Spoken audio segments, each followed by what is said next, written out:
Bonjour. Bonjour. Vous allez bien? Impeccable, merci beaucoup. Bon. Pierre Laplane, je suis ravie de vous accueillir. Ce que je vous propose, c'est que tout d'abord, vous nous présentiez un peu votre périmètre d'expertise et après, on parlera transversalité avec vous. Donc, je suis directeur général des services de la ville de Strasbourg et de l'Eurométropole. Nous sommes 8000 collaborateurs. C'est une administration qui a été mutualisée depuis 1972, c'est-à-dire qui regroupe les services des deux collectivités, ce qui était déjà une réponse à la problématique de la transversalité il y a de bien nombreuses années. Et nous sommes aujourd'hui engagés dans une autre réforme de notre administration pour qu'elle soit plus agile, qu'elle réponde aussi aux enjeux économiques, puisque nous avons la volonté d'adapter notre organisation en stabilisant les charges de personnel, ce qui suppose de supprimer environ 10% de nos emplois. Oui, quand même.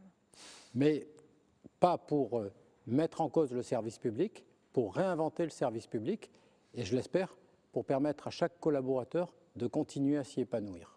Donc vous êtes juste en train de nous évoquer une situation où il faut se réadapter à l'environnement et il faut trouver les solutions ensemble.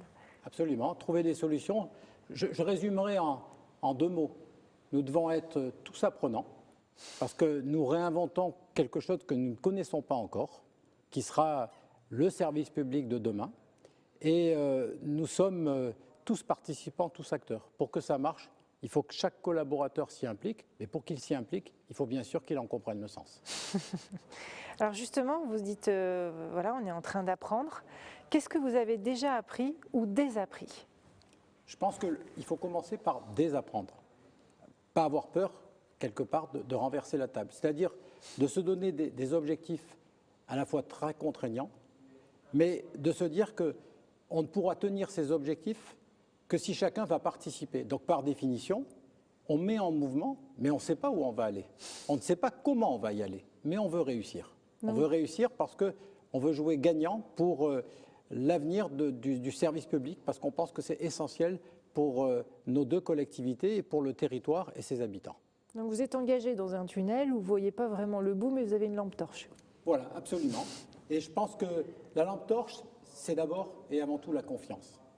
Et cette confiance, elle naît de la conviction que les agents ont beaucoup de capacités. Et je pense qu'il y a beaucoup de capacités de ces agents qui sont en sommeil. Et ce que nous avons envie de faire, c'est de réveiller ces capacités, de donner envie à chacun de se mobiliser, non seulement pour ce qu'il a déjà fait, mais pour ce qu'il peut apporter à l'organisation, sans quelquefois le savoir lui-même. Et le révélateur, c'est quoi? C'est la participation, c'est l'échange, c'est quelquefois aussi la déconstruction de l'organisation, c'est-à-dire la possibilité de se retrouver ensemble, j'allais dire en dehors des strates hiérarchiques, en dehors des logiques de service et de direction, sur des thématiques les plus diverses. Déjà se dire, on a envie de travailler ensemble, avoir envie, ça me paraît aussi très important, c'est-à-dire être dans la sérénité. Ce n'est pas parce que c'est complexe, ce n'est pas parce que c'est exigeant qu'il faut l'affronter avec tristesse ou avec angoisse. Il faut au contraire, pour s'installer dans un rapport de confiance, mais avec bien sûr la détermination qui est aussi incontournable. Donc en somme, vous êtes des apprentis depuis quelque temps de l'incertitude et de la complexité. Absolument, et je pense que cette incertitude, finalement, nous a apporté une certitude. Cette certitude, c'est que la réponse, elle vient d'abord de nous. Bien évidemment, il faut un concours satisfaisant de l'État au titre de la DGF. Bien sûr, il nous faut la confiance des élus. Bien sûr, il faut que notre action soit comprise de l'ensemble des citoyens et des habitants. Mais si d'abord nous-mêmes, on n'a pas cette conviction qu'on peut réussir et qu'on va réussir ensemble, on n'y arrivera pas. C'est une sorte d'incarnation du sens dans lequel vous souhaitez aller. Absolument. Et c'est vrai que c'est une mise en chantier. C'est un chantier. Il ne faut pas avoir peur avec quelquefois le caractère chaotique, avec, je le dis, le droit à l'erreur. D'ailleurs, que lorsque nous avons décidé de cette feuille de route avenir du service public, qui a 3 composantes, une composante économique, j'en parlais, mais aussi une composante de qualité du service public et de conditions de travail, nous sommes dit, il faut aussi qu'on reconnaisse le droit à l'erreur.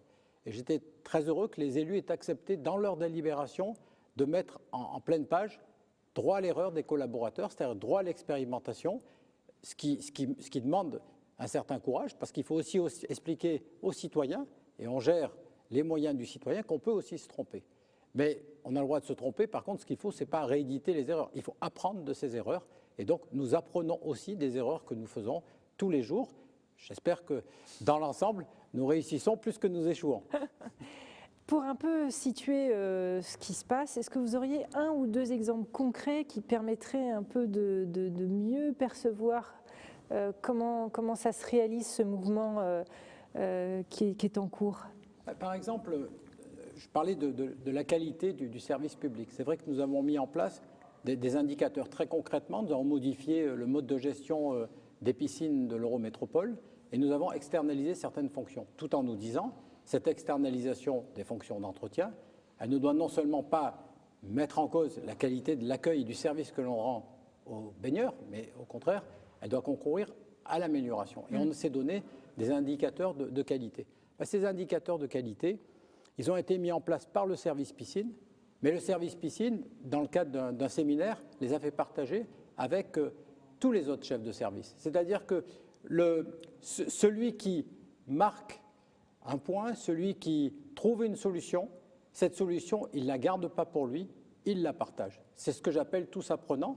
Donc c'est finalement tous enseignants, tous apprenants. Un deuxième exemple qui vous inspire, là? Un deuxième exemple, c'est qu'on a demandé à chaque service d'évaluer à la fois la qualité du service qu'il rend et puis de rechercher d'autres modes de gestion. Et je me souviens, nous avons la gestion de toutes les heures d'accueil des gens du voyage. Service difficile, mais qui fonctionne bien. Et malgré tout, j'avais un peu challengé la chef de service en disant « je pense qu'il faudra externaliser ».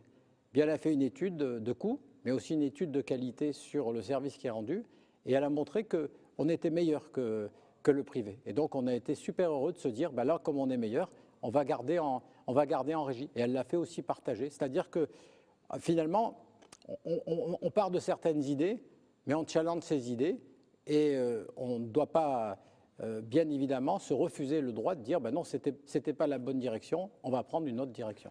Ce qui était important pour moi, c'est bien sûr comment on le fait, mais on le fait quand même pour le service public. Donc, la fin du fin, la motivation qui est la nôtre, c'est encore quelle va être la plus-value apportée pour chaque Strasbourgeois et chaque habitant de l'Eurométropole. Bien sûr. Et alors, vous êtes en chantier, donc il y a des travaux en cours. Est-ce que vous pouvez partager avec nous un des travaux qui est en cours, sur lequel ça va produire des choses que vous imaginez, qui est actuellement en train d'être travaillé par vos équipes?